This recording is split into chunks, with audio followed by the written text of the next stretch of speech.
E tem gente que acha que o Barça investe apenas no Banco do Brasil, mas a verdade é que ele tem outros bancos preferidos. E vamos ver nesse vídeo quais são e a situação atual desses bancos. E o governo, de olho no déficit primário maior no ano de 2025, está querendo mais dividendos das estatais, esperando que elas rendam quase 50 bilhões de reais ainda neste ano. Vamos conhecer também o maior fundo imobiliário do Brasil e que deve ser o primeiro a superar a marca de 10 bilhões de reais. E a Embraer fazendo história, afinal, a Latam vai pagar 2 bilhões de dólares para comprar aviões da companhia. E é claro que isso fez as ações simplesmente decolarem na bolsa de valores. E tem notícia boa para Suzano também, afinal de contas, o CAD acabou de aprovar a parceria global com a Kimberly-Clark e vamos ver o impacto disso.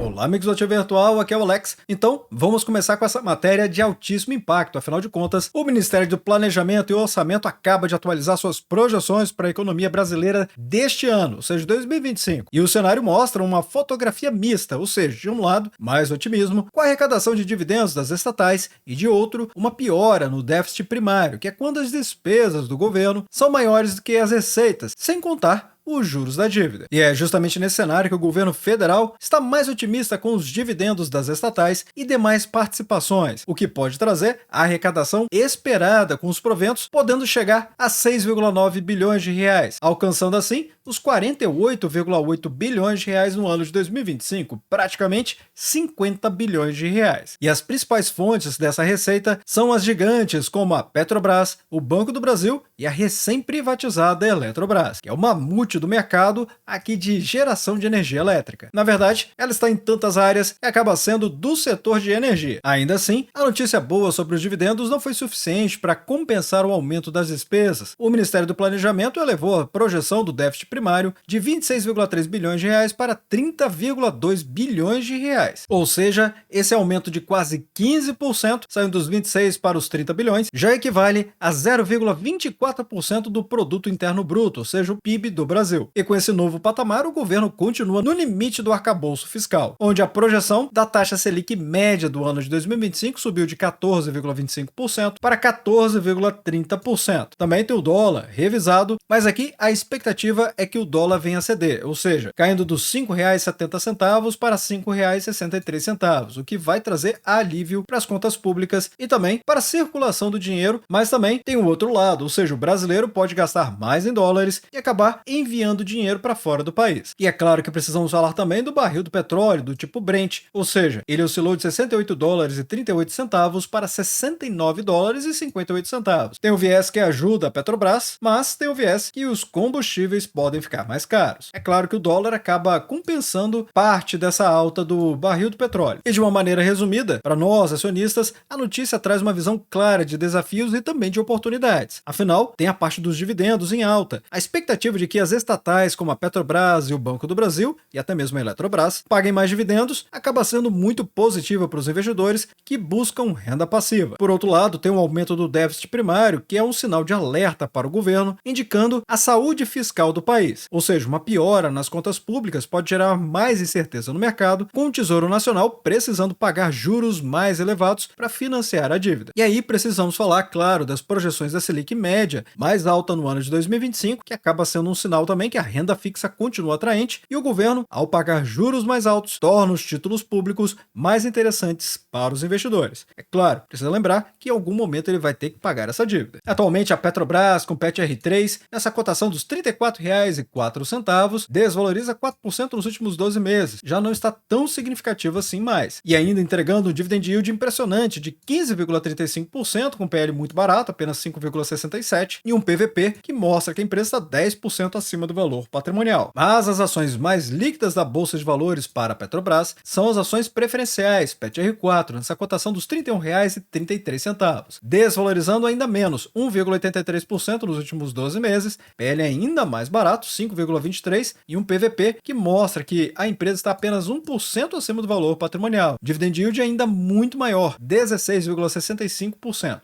É claro que é importante lembrar que o PL é é o preço dividido pelo lucro, quanto que as empresas estão sendo precificadas no mercado pela sua capacidade de geração de lucros. Lá nos Estados Unidos, o benchmark de mercado de 15 vezes, aqui no Brasil entre 10 e 12 vezes, para os mais conservadores, mostram claramente que a Petrobras, apesar de ser uma empresa do governo e ter seus riscos relacionados à exposição da commodity e ao próprio uso do governo da estatal, ainda assim é muito barato, apenas 5,23, que indica também que se o valor de mercado fosse o mesmo e os lucros também, a empresa conseguiria pagar tudo que ela vale na bolsa de valores, e que não é pouco não. Estamos falando de mais de 424 bilhões de reais de valor de mercado. Ela conseguiria pagar tudo em pouco mais de 5 anos. E é claro que estamos falando aqui de uma empresa excelente para fazer dividendos sintéticos. Se você já conhece o assunto, com certeza está aproveitando aqui para encher o carrinho, além desse imenso pagamento de dividendos. Já a Eletrobras, com a Elet 3, nessa cotação dos R$ 49,69, valoriza 35,79% nos últimos 12 meses. PL caro, 17,32%. E o PVP mostra que a Eletrobras está 3% abaixo do valor patrimonial, entrega quase 7% de dividend yield. Recentemente, o mercado vem aprovando muito a gestão da companhia e essa valorização fortíssima dos últimos meses, ou seja, desde agosto, mostra realmente a reação do mercado em relação ao que a companhia tem de perspectiva futura. E se você quer um conteúdo para falarmos especificamente a respeito da Eletrobras, você já sabe, é só deixar nos comentários abaixo, porque os mais pedidos acabam tendo prioridade e você pode influenciar na agenda do ativo virtual. E é claro, a Eletrobras também é outra empresa excelente para fazer dividendos sintéticos. E com o mercado de fundos imobiliários, ou seja, os FIIs, aqui no Brasil tem crescido de forma exponencial nos últimos anos, estamos vendo os fundos imobiliários capitalizarem cada vez mais. Porém, nenhum fundo havia superado a marca dos 10 bilhões de reais até o momento. Por que isso? Porque o Kinea Rendimentos Imobiliários, com o código de Bolsa de Valores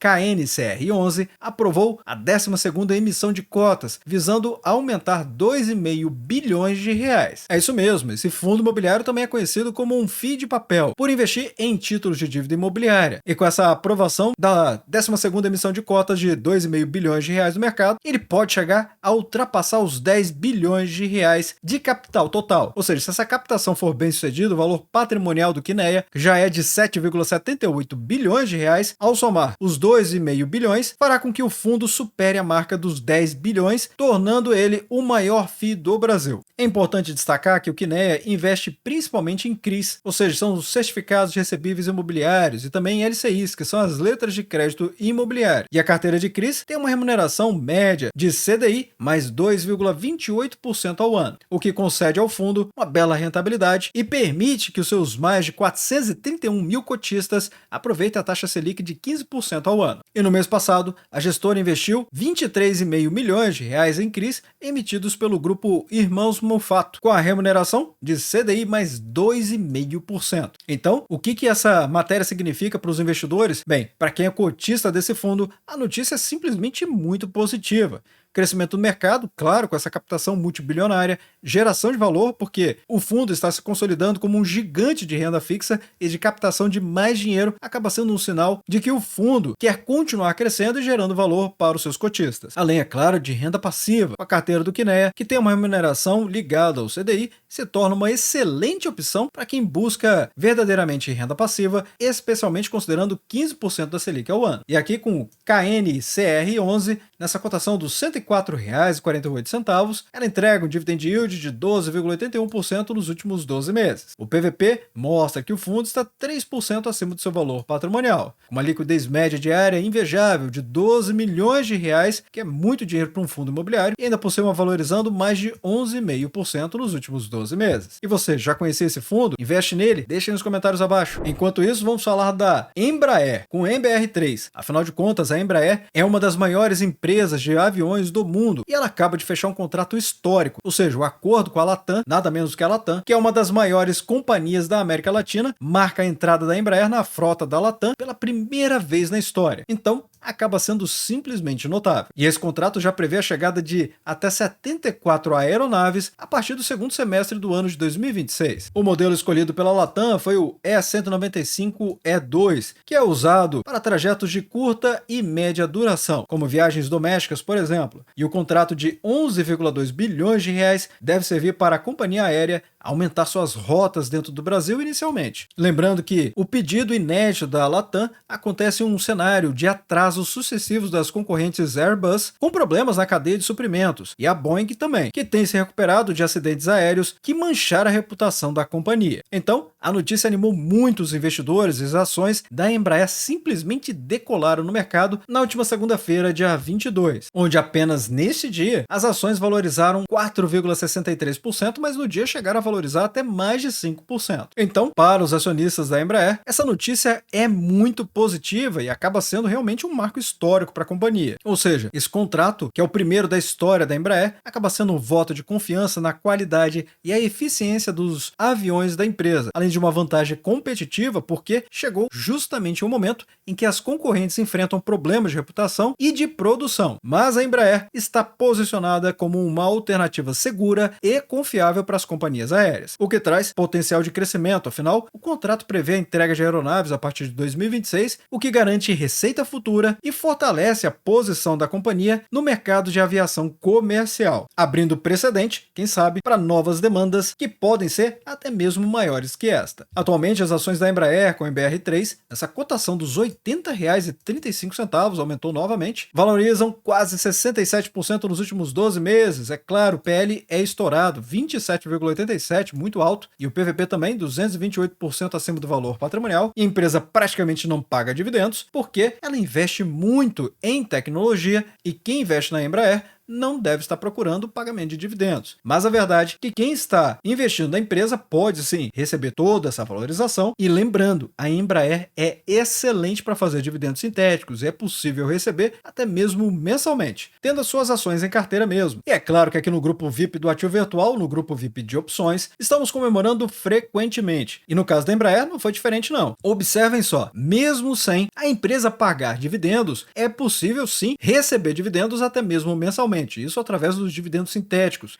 E observem que MBR3 gerou para a nossa comunidade de R$1 até R$1,10 por ação. E como eu expliquei, é possível fazer isso até mesmo mensalmente. E realmente tentamos fazer isso todos os meses com os nossos ativos em carteira, ou seja, os dividendos sintéticos. Recentemente fizemos com a Irani, com a Klabin e outras ações. E é claro que no grupo de ações também estamos comemorando frequentemente. Aliás, recentemente encerramos uma posição com a Cosan com um ganho de 17% em apenas 2 dias. Sim, pegamos esse último canal de alta fortíssimo da Cosan, conhecendo os fundamentos e o que aconteceu recentemente que estimulou a valorização do ativo. Muitas razões para você estar aqui conosco no grupo VIP do Ativo Virtual, além de trazer análises de empresas que muita gente deixa passar ou às vezes nem fica sabendo que ela existe, além de projeções, preço-teto e muito mais. Sem falar que o grupo Premium tem chat aberto com a gente e treinamentos exclusivos. E se você quiser conhecer melhor, basta acessar lp.ativovirtual.com.br/grupo VIP. Aqui você vai conhecer muito do que o grupo VIP pode proporcionar, além, é claro, de mais tempo livre para você poder dedicar à sua família ou atividades que você considere mais relevantes do que ficar filtrando mais de 80 ativos na Bolsa de Valores, que é o que fazemos diariamente. Agora vamos falar da Suzano. Afinal de contas, ela é uma gigante brasileira de papel e celulose, e é claro que ela tem uma estratégia de expansão global muito clara. E para tornar ainda mais competitiva, a empresa está buscando parcerias que permitam otimizar sua cadeia de produção e entrar em novos mercados de forma mais eficiente. E a notícia agora é justamente um passo decisivo em direção a essa parceria bilionária, e aqui com a multinacional Kimberly-Clark, formando assim uma joint venture, ou seja, uma nova empresa, onde a Suzano vai comprar 51% dessa divisão de tissue da multinacional. E a notícia é esta, ou seja, a aprovação do CAD, que é o Conselho Administrativo de Defesa Econômica, para criar essa joint venture, onde o CAD entendeu que o negócio não prejudica a concorrência e deu sinal verde para essa operação acontecer. Operação essa, onde a Suzano vai adquirir 51% dessa divisão de tissue por 1,73 bilhão de dólares. Isto é, pouco mais de 9 bilhões de reais na cotação atual. E esse negócio é imenso, ou seja, ele envolve 22 fábricas localizadas em 14 países que têm a capacidade anual de produção de aproximadamente 1 milhão de toneladas e vende seus produtos para mais de 70 países. É uma mega operação. Então, investidores, muita atenção, não existe só a Irani, não existe apenas Klabin, olhem também e estudem a Suzano. Afinal, ela vai ter acesso a mais de 40 marcas regionais e licença de uso de 5 marcas globais, incluindo a marca de lenço de papel muito conhecida chamada Kleenex, além da marca de papel higiênico Scott, que vão ser licenciadas, abre aspas, por um longo prazo e sem pagamento de royalties, fecha aspas, para essa joint venture entre as duas companhias. Ainda assim, a Suzano vai ter a opção de comprar os 49% restantes da joint venture 3 anos depois do fechamento da operação. Então, para quem é acionista da Suzano, essa aprovação do CAD é muito positiva. Foco estratégico por parte da Suzano, geração de valor e crescimento muito claro, onde ela está se posicionando para simplesmente liderar o mercado de tixo, que tem um potencial de crescimento enorme no mundo. Outra empresa excelente para fazer dividendos sintéticos e SUS B3, essa cotação de R$ 50,33, desvaloriza 3,67% nos últimos 12 meses. O PL é de 8,14, ou seja, um PL barato, mostrando que a empresa está descontada em relação à sua capacidade de geração de lucros, e um PVP que mostra que ela está 48% acima do valor patrimonial. Dividend yield atual de aproximadamente 4%. E é claro que o Luiz Barsi é conhecido como o rei dos dividendos. É o investidor pessoa física mais famoso da Bolsa de Valores. Afinal, é o maior investidor pessoa física também. Sua filosofia de investimento em empresas que pagam dividendos de forma consistente se tornou uma referência. Embora sua principal aposta seja o Banco do Brasil, como todos nós sabemos, inclusive trouxe um vídeo recentemente para falar sobre esse assunto, o Barsi revelou que o seu portfólio de bancos é mais diversificado do que isto. E é claro, com foco em renda recorrente. Em um evento em São Paulo, o Barsi confirmou que, além do Banco do Brasil, ele também tem participação no Banco Banrisul, com BR-SR6, no Banco Santander, com o SAMB11, e Banco BMG, com BMG-B4. Todas as ações têm o mesmo objetivo, geração de dividendos, ou seja, renda passiva. Lembrando que o Banco Banrisul, que representa cerca de 2% da carteira do Barsi, tem um grande diferencial, ele paga dividendos trimestrais. Algo que o Banco do Brasil não faz, ou pelo menos não está fazendo agora, porque ele teve que refazer o seu calendário. Já vou falar mais sobre isso. Mas o Banco do Banrisul, mesmo sendo uma estatal e enfrentando desafios, continua entregando resultados e remunerando seus acionistas de forma consistente. E podemos ver aqui nos destaques do segundo trimestre do ano de 2025, ou seja, os últimos publicados pelo banco oficialmente, esse resultado foi realmente uma grande surpresa positiva do segundo trimestre. O Banco Gaúcho entregou um resultado que impressionou, lucro líquido batendo 619,2 milhões de reais, um crescimento impressionante de 42,4% na comparação ano contra ano, trimestre contra trimestre, no caso aqui o primeiro semestre do ano de 2025, com um crescimento extraordinário que simplesmente chamou a atenção do mercado. No segundo trimestre, especificamente, o lucro foi de 377,7 milhões de reais, ou seja, um avanço impressionante, ainda mais impressionante, porque foi de 52,7% comparado ao mesmo período do ano de 2024, o que realmente chama atenção, acaba sendo até mesmo o ROI, que atingiu 14,3%, o que representa a marca de crescimento de 5 pontos percentuais na comparação anual, 4,4 pontos percentuais no trimestral. Quem vem acompanhando os resultados dos bancos sabe perfeitamente o que significa um crescimento deste tamanho aqui. E o grande destaque também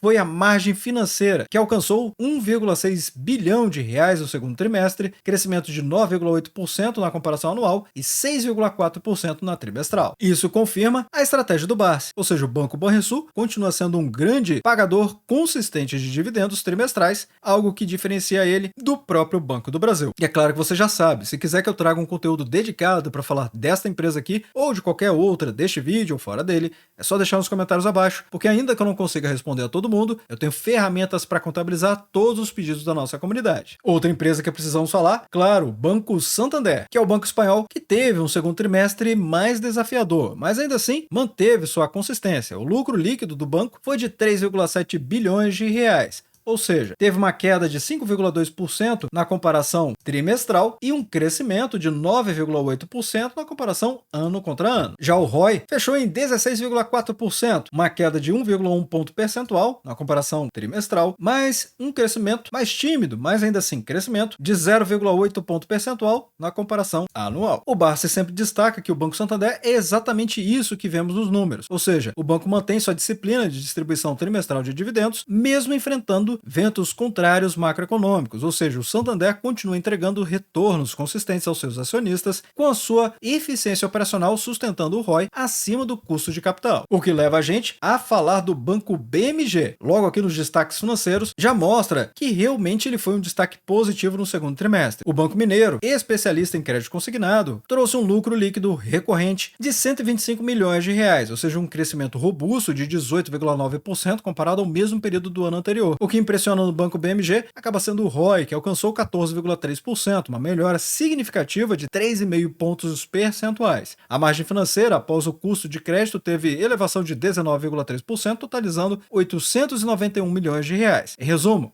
o banco conseguiu reduzir significativamente sua inadimplência acima de 90 dias para 3,8%, ou seja, uma queda de 0,8 ponto percentual. Isso mostra a qualidade da gestão de risco do banco. Sem falar que o BMG tem trabalhado no remix dos ativos, aumentando exposição aos produtos consignados e o crédito pessoal, o que força também a reduzir carteiras menos rentáveis. E é exatamente o tipo de gestão focada que o Barsi aprecia, ou seja, resultados consistentes e foca na rentabilidade. E aí, vamos falar do Banco do Brasil. Claro, se você acompanha o ativo virtual de maneira regular, certamente você viu o Fique Preparado do Banco do Brasil, que é o quadro do ativo virtual que eu faço o raio-x das empresas, trazendo perspectivas, projeções e preço-teto e muito mais. Nesse vídeo mesmo, quase 22 minutos falando apenas do Banco do Brasil, realmente serve de mini curso, trazendo tudo que o pequeno investidor precisa saber antes de investir. Mas de uma maneira muito resumida, o Banco do Brasil teve o trimestre mais desafiador entre todos os bancos do portfólio do Barsi. O lucro líquido ajustado foi de apenas 3,8 bilhões de reais, representando uma queda brutal de 60%. E isso na comparação anual, porque na comparação trimestral,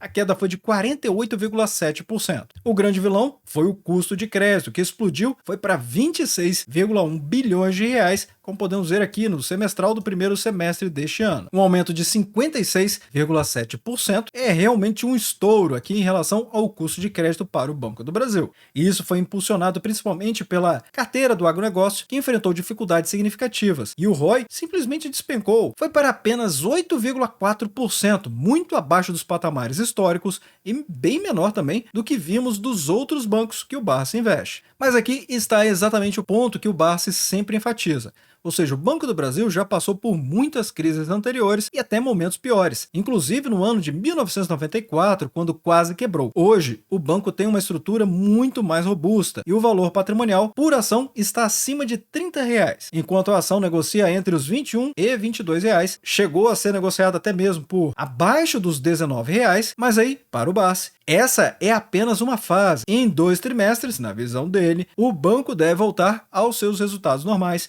e distribuir dividendos novamente. Então, qual é o segredo por trás da estratégia do Barsi? Bem, ele reforçou que a chave do sucesso é o reinvestimento dos dividendos. O Barsi utilizou os proventos recebidos ao longo do tempo para comprar mais ações, ampliando sua participação nas empresas sem precisar de grandes aportes adicionais. E essa estratégia, do efeito da bola de neve, que ele tanto fala, é a base da sua fortuna. Imagine se você aplicar esses conceitos e somar a eles os dividendos sintéticos que eu venho falando tanto aqui no Ativo Virtual. E é claro, disponível para a nossa comunidade, para quem participar lá do grupo VIP. Então, para nós investidores, o que significa essa matéria aqui? Bem, diversificação de portfólio. Afinal, o Barsi mostra que a diversificação acaba sendo fundamental, mesmo em um setor em que ele conhece bem. Ele não aposta apenas em um único banco, mas em vários de diferentes portes e naturezas, até mesmo foco de público também. A preferência do Barsi por bancos que pagam dividendos trimestrais acaba ficando clara também, como o próprio Banco Banrisul e Santander e recentemente o Banco do Brasil, que mostra que ele valoriza a frequência e a previsibilidade na geração de renda passiva. E apesar dos outros bancos em carteira, o Barsi mantém sua confiança no Banco do Brasil, acreditando no desconto do papel, reflete apenas o pessimismo exagerado do mercado e que a suspensão dos dividendos é apenas uma fase e que deve ser revertida no próximo ano. Atualmente, o Banco do Brasil, com BBAS3, nessa cotação dos R$ 21,62, desvaloriza 18,27% nos últimos 12 meses. PL barato, 7,79%, tem ressalva aqui, afinal, tem os riscos atrelados a ser um banco do governo, onde o controlador é o governo federal, com mais 50%, e o PVP mostra que o banco está muito descontado, 32% abaixo do seu valor patrimonial, com dividend yield de quase 8%. Já o Banrisul, com BR-SR6, cotado aos R$ 11,74, valoriza praticamente 7,5% nos últimos 12 meses. PL ainda mais barato, apenas 5,14%. E o PVP, nem se fala, 56% abaixo do valor patrimonial, entregando dividend yield interessante de quase 10,5%. Já o Santander, com SAMB 11, nessa cotação dos R$ 28,81, valoriza praticamente 3,5% nos últimos 12 meses. PL barato, 8,78%. Esse banco privado tem um PVP 11% abaixo do seu valor patrimonial, entregando dividend yield de 6%. Já o banco BMG também impressiona, com uma cotação de apenas R$ 3,92, facilita muito o reinvestimento dos dividendos, valorizando 9,15% nos últimos 12 meses, PL barato 7,56%, PVP nem se fala, 49% abaixo do valor patrimonial e um dividend yield de 10,23%. Mas vá deixando nos comentários abaixo o que vocês acharam de todas essas matérias, notícias e fatos relevantes, e desde já agradeço seu like e também por compartilhar os conteúdos do Ativo Virtual. Bem, obrigado pela sua companhia neste vídeo. Eu sou o Alex e este é o canal Ativo Virtual. Aproveito o momento para agradecer os membros do canal que ajudam a levar essas análises para toda a nossa comunidade.